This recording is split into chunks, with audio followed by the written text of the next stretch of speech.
Hello students, मैं अंकिता आपकी English educator स्वागत करती हूँ आपका मैग्नेट ब्रेन्स हिंदी पर, जो आपके लिए लेकर आते हैं high quality education with so many top courses.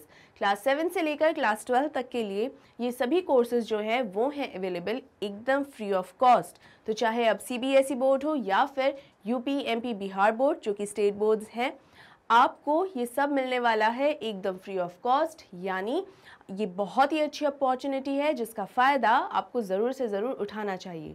इसके अलावा अगर आपको ई बुक्स या ई नोट्स चाहिए तो उनके लिंक्स आपको डिस्क्रिप्शन बॉक्स में दिए गए हैं, आप ज़रूर से ज़रूर चेक कीजिए ताकि आपको उनसे रिलेटेड सारी इन्फॉर्मेशन वहाँ मिल जाए।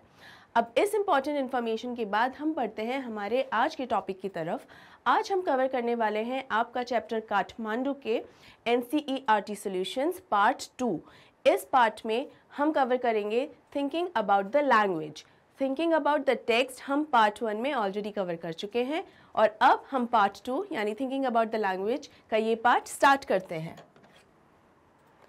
सबसे पहला क्वेश्चन है, match the phrasal verbs in column A with their meanings in column B। यानी आपको दो कॉलम्स दिए गए हैं, column A and column B।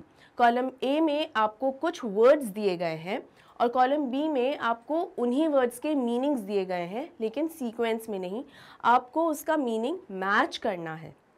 उसके पहले मीनिंग को मैच करने से पहले यहाँ आपको कुछ सेंटेंसेस दिए गए हैं जिसमें आपको वो जो वर्ड्स हैं उनके मतलब उन्हें यूज़ करके कुछ सेंटेंसेस फ्रेम किए गए हैं ताकि आपको उन वर्ड्स के मीनिंग्स समझ में आ जाएं कि यहाँ पर उनका जो यूज़ हुआ है, इन शब्दों का जो उपयोग हुआ है वो क्या अर्थ देता है, ताकि आप मैच भी कर सकें। जो आपको जैसे ये जो टेबल आपको दी गई है, ये टेबल जो दी गई है, तो जैसे फर्स्ट है ब्रेक आउट, तो ब्रेक आउट से एक सेंटेंस बनाया गया है, आपको उसमें ब्रेक आउट का जो अर्थ है वो समझ में आ रहा है। तो यहाँ पर आपको ढूंढने में आसानी होगी कि वो कौन सा वाला ऑप्शन है जिसका मीनिंग ब्रेकआउट निकलता है, राइट। तो चलिए हम हमारे ये जो एग्जाम्पल्स दिए गए हैं, सेंटेंसेस हैं, उन्हें समझ लेते हैं। पहला है, a communal war broke out when the princess was abducted by the neighbouring Prince. इस सेंटेंस का मतलब है, देखिए यहाँ पर जो वर्ड यूज़ हुआ है वो है ब्रोक आउट। तो देखिए ये जो ब्रोक है, हर वर्ड, जितने भी वर्ड्स हैं ना, सब में ब्रेक वर्ड ज़रूर है। दो शब्दों से बन रहा है हर फ्रेज और पहला वर्ड जो है वो क्या है, ब्रेक है। अब इसमें टेंसेस जब डिफरेंट हो जाते हैं तो हमें, जैसे ये ब्रोक जो है तो पास्ट फॉर्म है ये ब्रेक की, तो मैक्सिमम सेंटेंसेस में ब्रोक ही लिखा हुआ है। तो आप ये कंफ्यूज ना हो कि मैम ऑप्शंस में जो हमें मैच द फॉलोइंग करना है वहाँ पर तो ब्रेक है और यहाँ पर ब्रोक है, तो ये अलग नहीं है, बस पास्ट फॉर्म है ये ब्रेक की, ठीक है। चलिए यहाँ ब्रोक आउट लिखा है यानी ये ब्रेक आउट का ही वर्ड है। तो कम्युनल वॉर ब्रोक आउट, इसका मतलब ये है कि जब पड़ोसी जो देश है या पड़ोसी राज्य जो है, एक्चुअली नॉट देश, पड़ोसी राज्य जो है उसका जो राजकुमार है वो जब राजकुमारी को अगवा करके ले गया, अबडक्ट का मतलब अगवा करके ले गया, तो दोनों राज्यों के बीच में एक लड़ाई शुरू हो गई, ठीक है। अब मैं यहाँ पर आपको हर एक वर्ड का मीनिंग स्पेशली नहीं बता रही हूँ, यहाँ मैं आपको सिर्फ इस पूरे सेंटेंस का जो मीनिंग है सिर्फ वही बता रही हूँ और उसके हिसाब से आप अंदाज़ा लगाइएगा कि किस तरीके से A और B दोनों कॉलम्स को हम मैच कर सकते हैं, राइट। सेकेंड है, the cockpit broke off from the plane during the plane crash. ये जो प्लेन है वो क्या है स्टूडेंट्स, फ्लाइट है, एरोप्लेन बेसिकली, फ्लाइट या फिर एरोप्लेन है।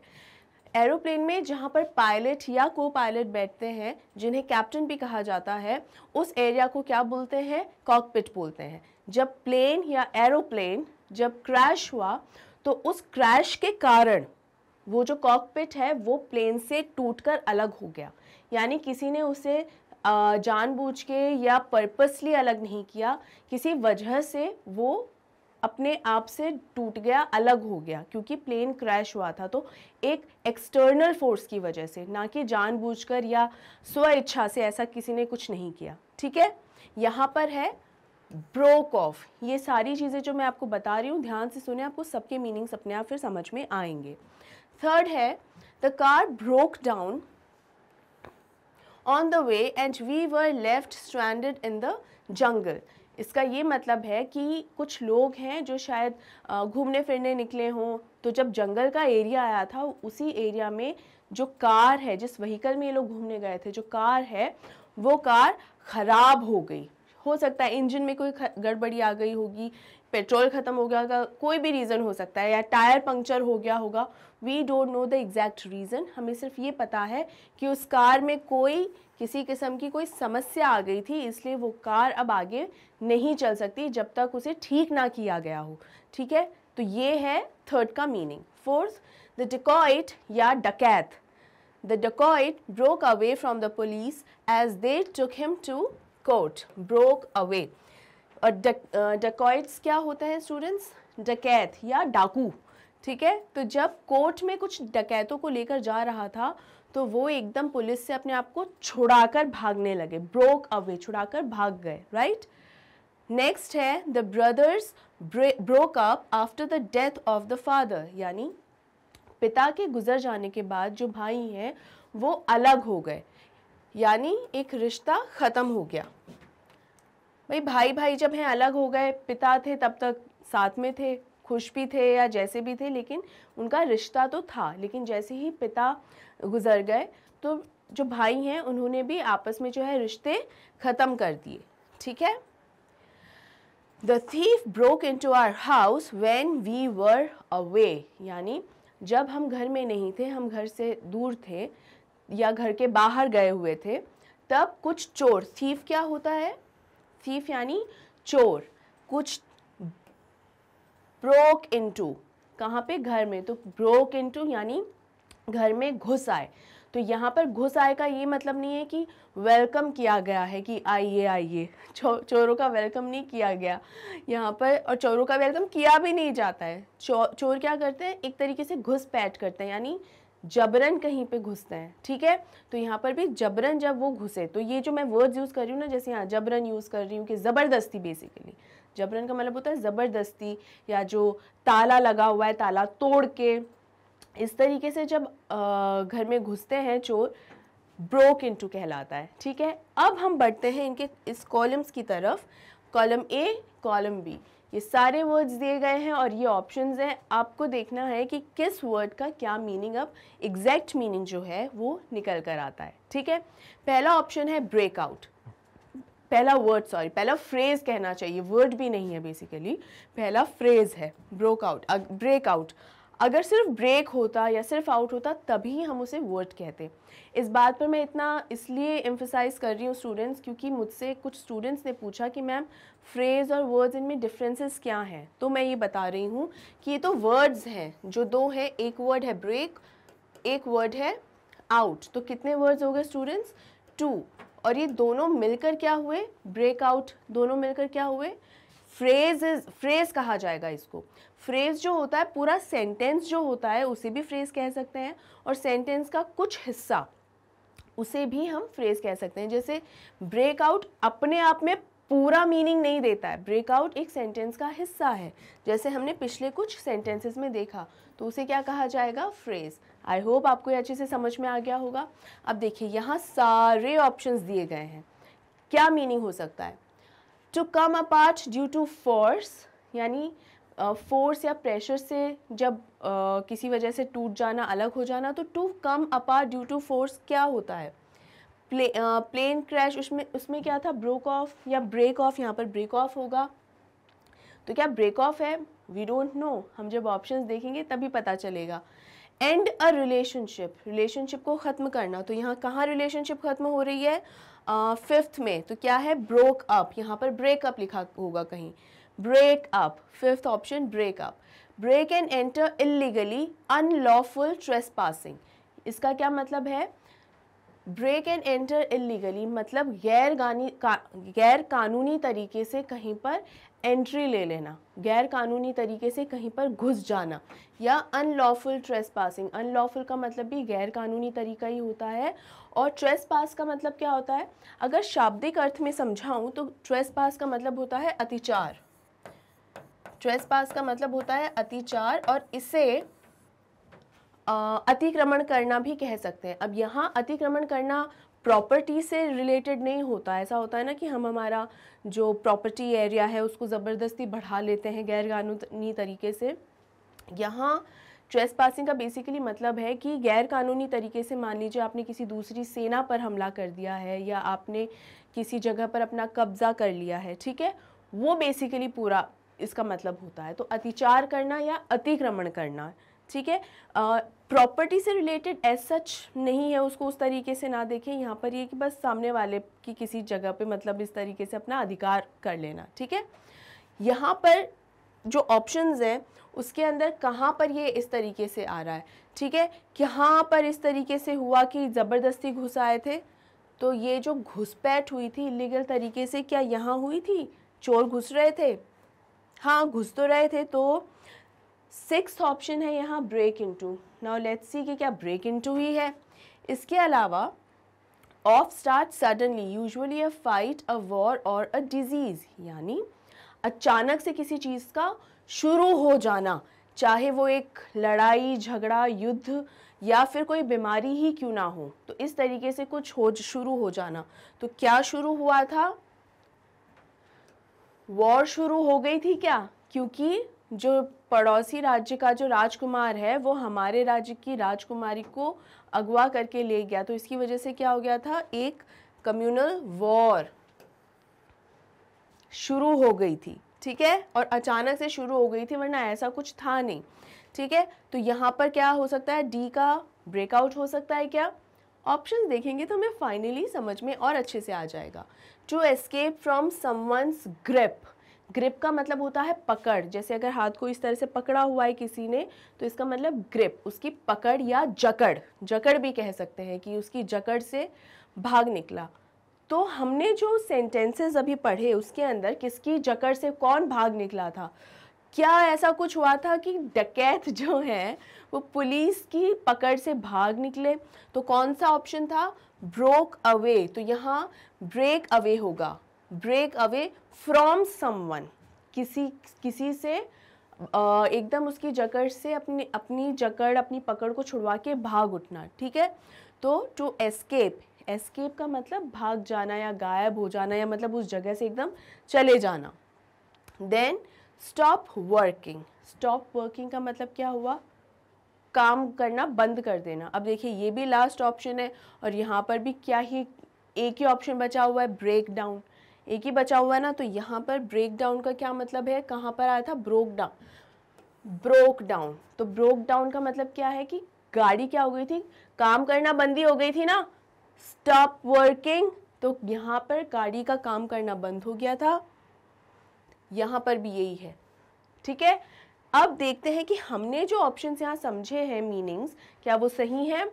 Break out to of start suddenly, break off to come apart due to force, break down stop working, break away from someone to escape from someone's grip, break up, end a relationship, break into, break and enter illegally unlawful trespassing।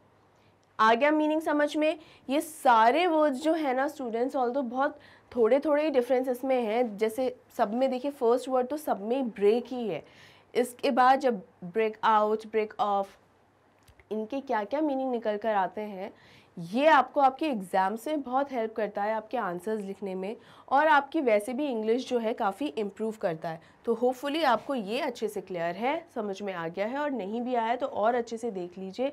ज़रूरी नहीं कि एक बार में बस देखा तो clearly समझ में आ गया। प्रैक्टिस, इसे प्रैक्टिस चाहिए, इट रिक्वायर्स प्रैक्टिस, ठीक है। तो ज़रूर प्रैक्टिस कीजिए ताकि और अच्छे से समझ में आ जाए।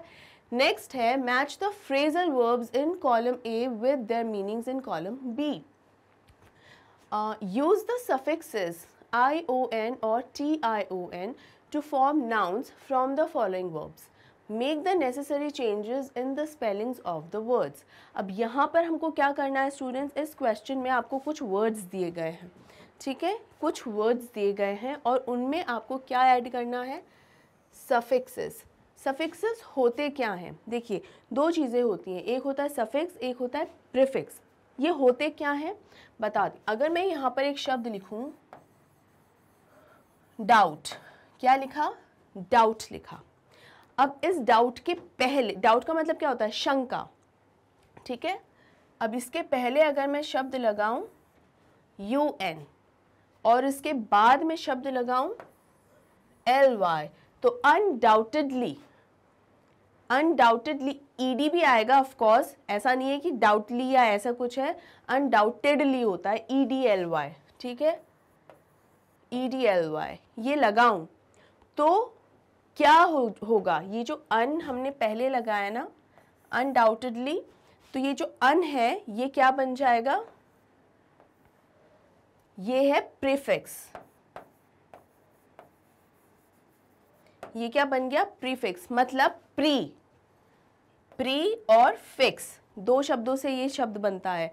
तो यानी प्री का मतलब होता है पहले और फिक्स का मतलब फिक्स कर देना कोई चीज़ एकदम, ठीक है, पक्की कर देना। तो यहाँ पर यह हो गया फिक्स। उसके बाद है LY, जब हमने इसमें डाउटेड और डाउटेड में क्या ऐड कर लिया, LY, डाउटेडली, तो ये जो LY बाद में हमने अटैच किया वो क्या हो गया, सफिक्स। क्या हो गया स्टूडेंट्स, सफिक्स। सफिक्स का भी यही मतलब होता है जो शब्द के बाद में ऐड होता है। तो कुछ फिक्स होते हैं, जैसे ED हो गया जो शब्द के बाद में लगता है, LY, ठीक है, जैसे फास्ट है तो फास्टली।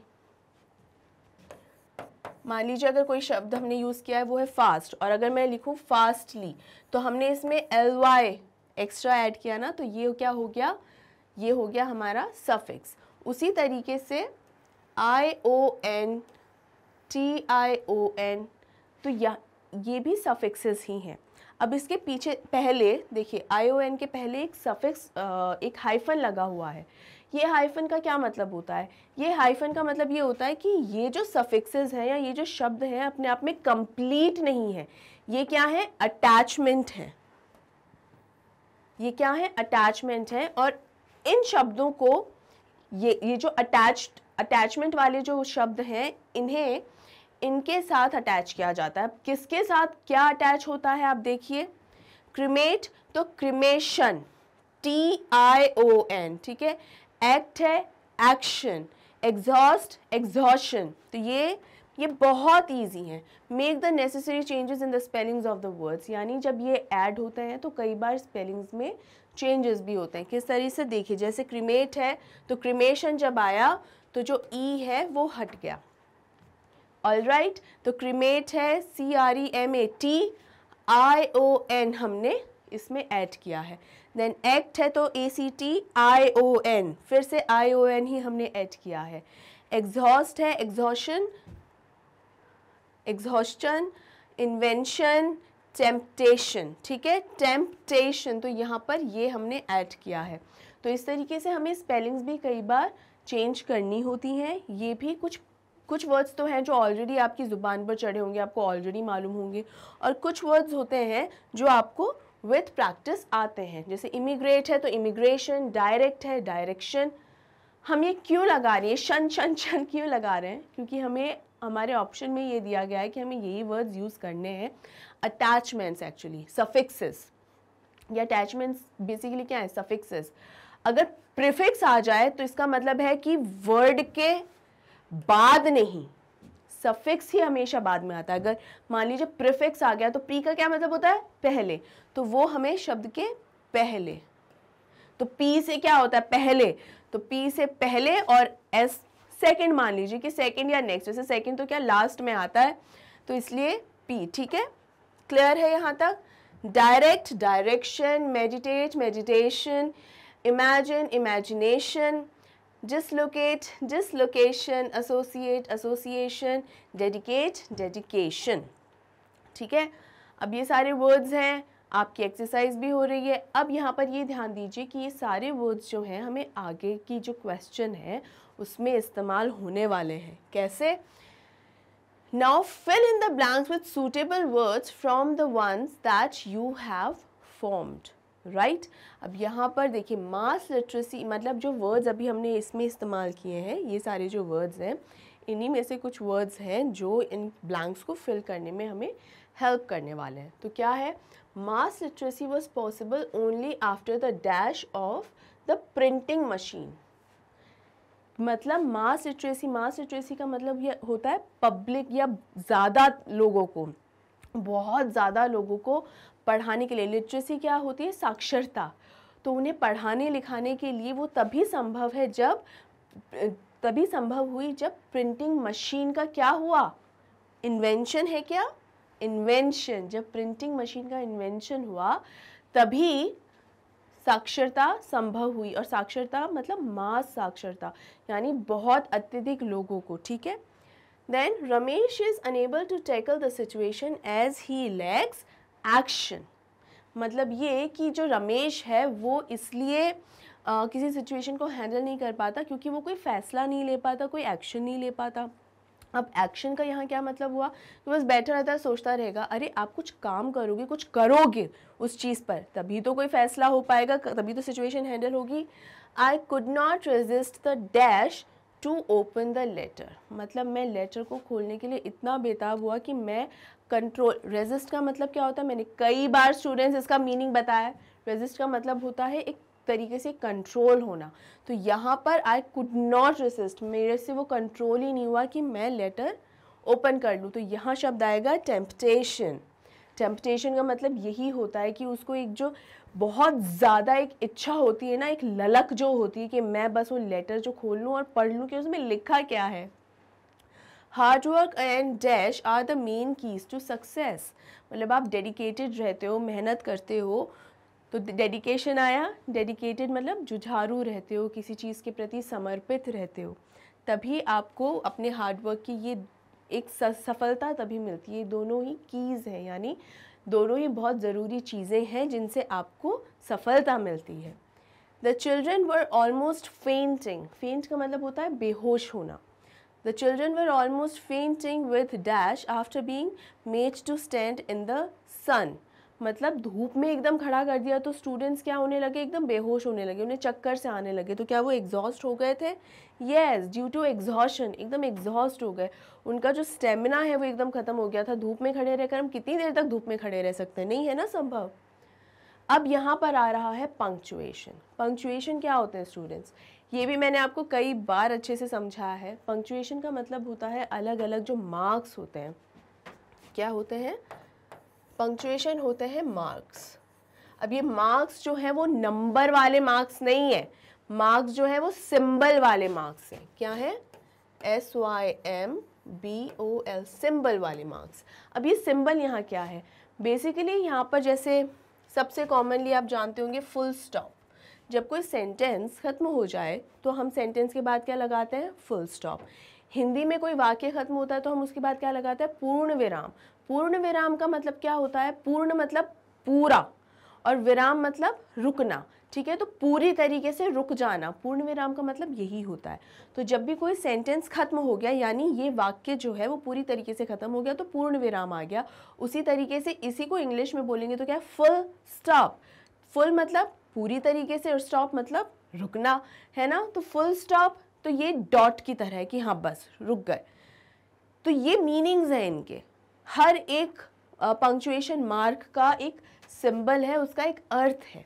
इसके बाद कॉमा होता है, इसके बाद एक कोलन भी होता है, सेमी कोलन होते हैं, क्वेश्चन मार्क होता है, ये कोट्स वाले होते हैं, ये डबल है, सिंगल वाले भी होते हैं, है ना। स्लैश भी होता है, हैश भी होते हैं, बहुत सारे ये जो होते हैं मार्क्स या सिंबल बोल लीजिए ताकि आपको ज़्यादा अच्छे से क्लियर हो। मार्क्स से ना हमारे नंबर याद आते हैं हमको कि 20 में से 15, 18, 2 पता नहीं, तो ये हमको ध्यान आता है, इसीलिए सिंबल हम समझ लेते हैं।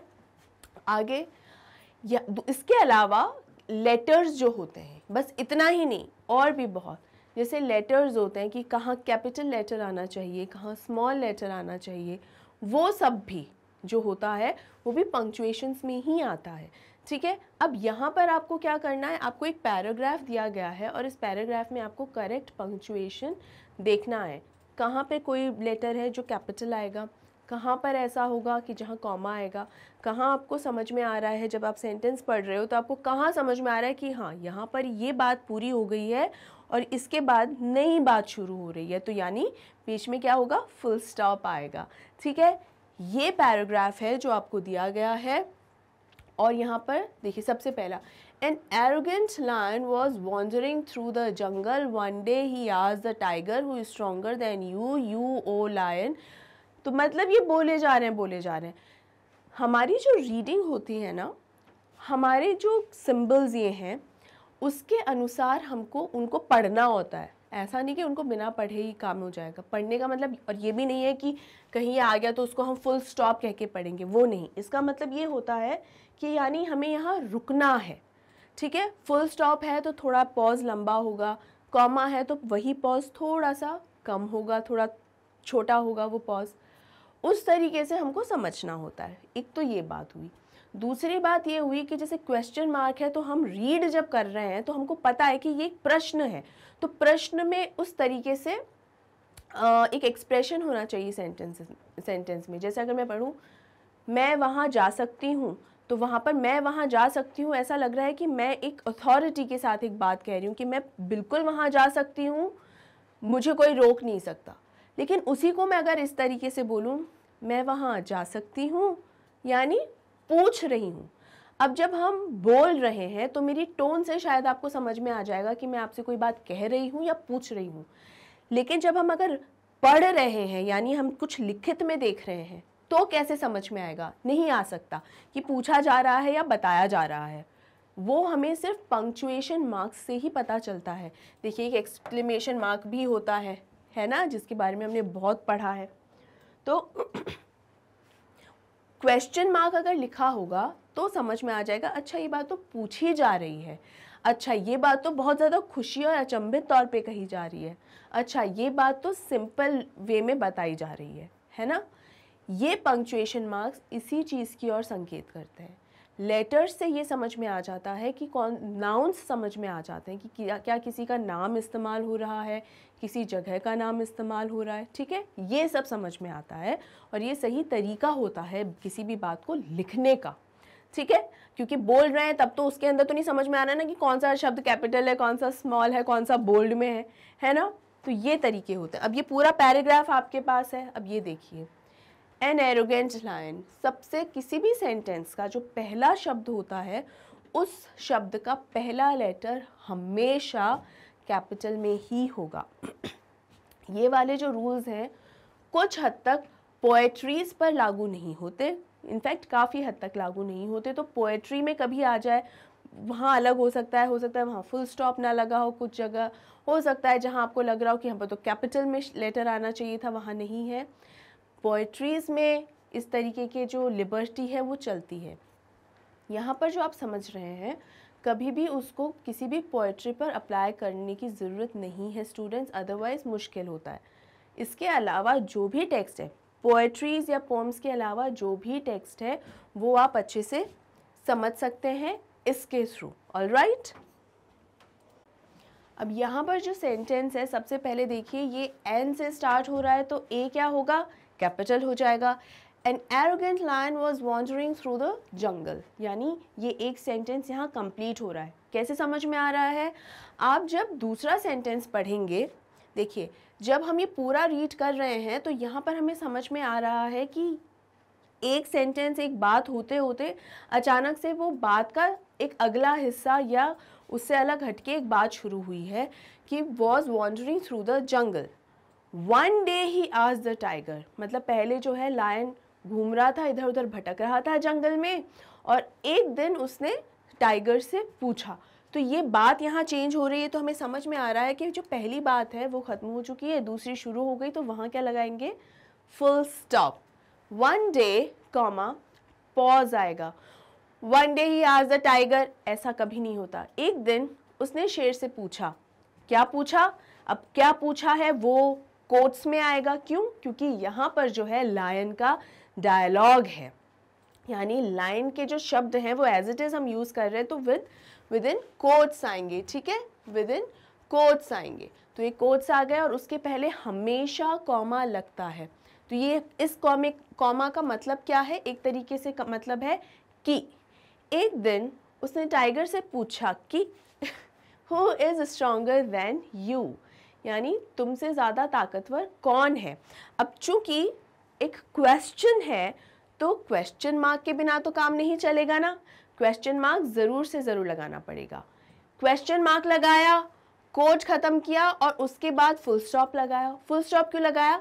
क्योंकि ये पूरा तो एक सेंटेंस ही है, ठीक है। अब यहाँ पर एक चीज़ ये समझिए, कुछ केसेस में अगर आप यहाँ फुल स्टॉप नहीं भी लगाएं तो भी वो सही माना जाता है, ठीक है। एक्चुअली यहाँ फुल स्टॉप इसलिए लगाया गया है ताकि मैं आपको ये समझा सकूँ कि बेसिकली एक वाक्य है और साधारण वाक्य है और उस वाक्य के अंदर एक प्रश्न है, ठीक है। There is a simple sentence and this question is a part of that simple sentence. Getting the point? आ रहा है समझ में? तो वही है, इसलिए वो लगाया गया है। You, O lion, अरे आप लायन जी, मतलब यहाँ पे ओ लायन का बेसिकली मतलब है लायन जी कहा जा रहा है। एक्सक्लेमेशन मार्क क्यों लगाया गया है? एक स्ट्रॉन्ग एक्सप्रेशन देने के लिए। अरे आप ही तो हैं, आप ही तो राजा हैं, जंगल के राजा कौन है? आप ही तो हैं लायन। और ये डायलॉग, इस कोट से ये पता चल रहा है कि ये डायलॉग्स है। किसके डायलॉग है? अब लायन बोल रहा है तो लायन अपने आप को यू तो नहीं कहेगा, तुम कह के तो नहीं बोलेगा। तो किसके डायलॉग हुए? टाइगर के डायलॉग हुआ, ठीक है। तो यही हमको समझना है। इसी तरीके से धीरे धीरे आगे बढ़ते हैं। रिप्लाइड द टाइगर, यानी टाइगर ने रिप्लाई किया, जवाब दिया। रिप्लाई का मतलब क्या होता है? जवाब देना पलटकर। बात खत्म हुई तो फुल स्टॉप आ गया। Who is more fierce than a leopard, यानी फियर्स का मतलब क्या होता है? और भी ज़्यादा खूंखार या खतरनाक कौन है? Who is more fierce than a leopard. जहाँ जहाँ कोट्स हैं वहाँ वहाँ आप ये बात समझ जाएं कि वो एक डायलॉग है। किसका? Asked the dialogue. अब हो सकता है आप ये सोच रहे हो कि मैम हमें कैसे पता चलेगा कौन सा डायलॉग किसने कहा है? हाँ, शुरू में ये समझना बहुत मुश्किल होता है, इसीलिए आपको इस तरीके का एक पैराग्राफ यहाँ दिया गया है बेटा, ताकि ये देखो, ये asked the dialogue, asked the lion, not dialogue, asked the lion. तो ये आस्क्ड द लायन है, इसका मतलब लायन ने कुछ पूछा है। तो लायन ने कुछ पूछा है या टाइगर ने कुछ कहा है या लेपर्ड कुछ बोल रहा है, कुछ बोल रहा है, तो समझ में आ जाएगा कि वहाँ पर कोट्स ज़रूर लगेंगे। इसका ये एक सिंबल होता है, ठीक है। You sir replied the leopard, तो लेपर्ड जवाब दे रहा है। अब लेपर्ड ने क्या जवाब दिया है? आप सर, आप श्रीमान। तो यहाँ पर भी देखिए यू सर, कोट्स आ गए, कॉमास आ गए। He marched up to an elephant. देखिए हर सेंटेंस जो शुरू हो रहा है, हर सेंटेंस, इसका पहला लेटर कैपिटल ही है। He marched up to an elephant and asked the same question. Marched up मतलब ये जो लायन है वो एलिफेंट की तरफ गए, एलिफेंट की तरफ गए और वहाँ से उनसे भी सेम ही क्वेश्चन पूछा, ठीक है। The elephant picked him up in his trunk. Trunk क्या होती है? सूंड। ट्रंक क्या है? सूंड। swung him in the air and threw him down। यानी जब एलिफेंट के पास गए, एलिफेंट से लायन ने सेम क्वेश्चन पूछा कि ज़्यादा ताकतवर कौन है या ज़्यादा फियर्स या खूंखार कौन है, तो एलिफेंट ने तो कुछ देखा समझा ही नहीं, अपनी सूंड में उसको लपेट के और यूं जोर से फेंका। स्विंग मतलब बेसिकली होता है झूला, तो यहाँ झूला नहीं, यहाँ पर ऐसा जोर से घुमा के हिलाया। Look said the lion. Lion ने क्या कहा? देखो। There is no need to get mad just because you don't know the answer। ये एक फनी ही चीज़ है, क्योंकि यहाँ पर जो लायन है वो क्या कह रहा है एलिफेंट से? Lion said the lion. Look, inverted commas आ गए, कोट्स आ गए। क्यों आ गए? क्योंकि डायलॉग है। फिर से डायलॉग आ रहा है, लायन का ही है। और लायन ने एलिफेंट से क्या कहा? मैड होने की, मतलब इतना पगलाने की या गुस्सा करने की कोई ज़रूरत नहीं है। किसको बोल रहा है? एलिफेंट को। तो क्या बोला? देखो, इतना गुस्सा करने की ज़रूरत नहीं है और इतना पगला होने की कोई ज़रूरत नहीं है। सिर्फ इसलिए तुम इतना गुस्सा कर रहे हो मेरे ऊपर क्योंकि तुम्हें आंसर नहीं मालूम, तुम्हें उत्तर नहीं आता।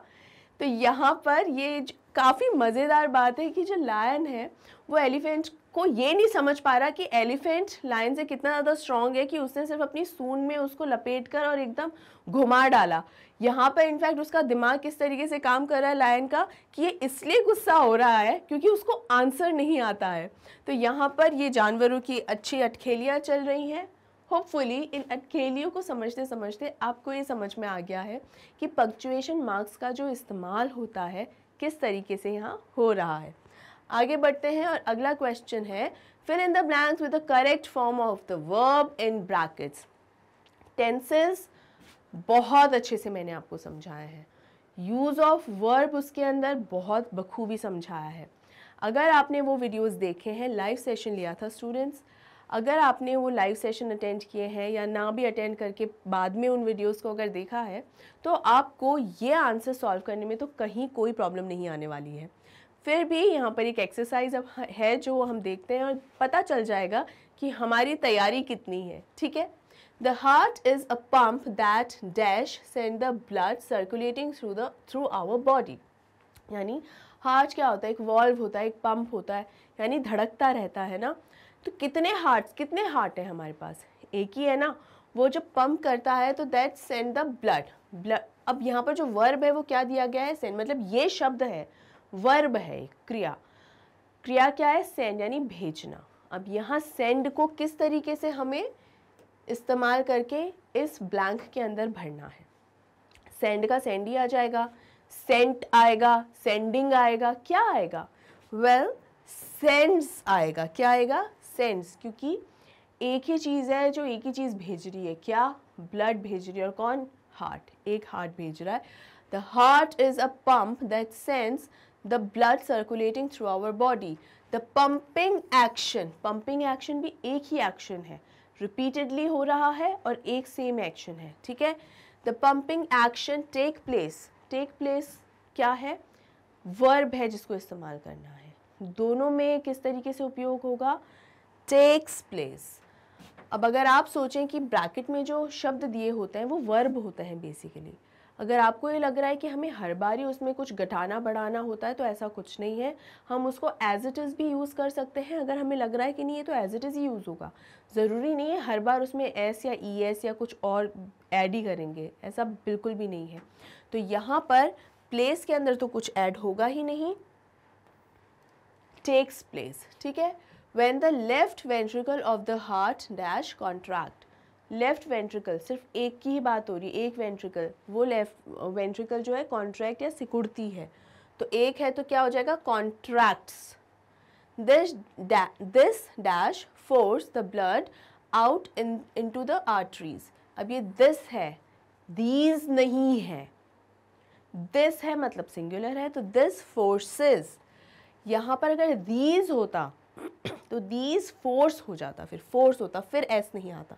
दिस है तो क्या होगा, this forces the blood out into the arteries which expands to receive the oncoming blood.